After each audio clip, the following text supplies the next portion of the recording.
પાટણના સિદ્ધપુરમાં મતદારો વિરુદ્ધ થયેલી ફરિયાદ મુદ્દે હવે સવાલ ઉઠ્યા છે। કોંગ્રેસ પ્રદેશ પ્રમુખ અમિત ચાવડાએ ભાજપ સામે ગંભીર સવાલ ઉઠાવ્યા છે।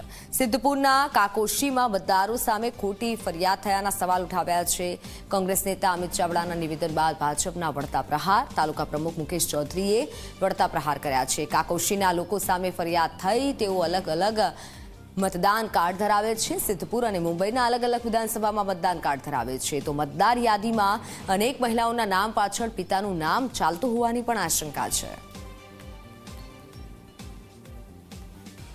तो काकोशी पोलीस स्टेशन में जे अरजी बीएलओए करी हती एमां जे व्यक्तिना नाम બે વિધાનસભાની અંદર સિદ્ધપુર વિધાનસભામાં પણ ચાલુ હતા, સિદ્ધપુર વિધાનસભામાં પણ એપિક કાર્ડ નંબર છે એમનો, અને મુંબઈ વિધાનસભાની અંદર પણ એમનું નામ ચાલુ છે, ત્યાંનું પણ એપિક કાર્ડ છે।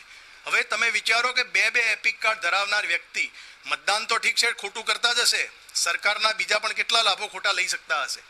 ત્યારે જ્યારે એસઆઈઆરની પ્રક્રિયા ચાલી, ફોર્મ આપવા માટે બીએલઓ એમના ઘરે ગયા, ત્યારે પણ એમને નામ કેન્સલ ના કરાવ્યા। ડ્રાફ્ટ રોલ પ્રસિદ્ધ થયો, ડ્રાફ્ટ રોલ પ્રસિદ્ધ થયા પછી જે નામ આવ્યા ત્યારે એમની સામે વાંધો લીધો,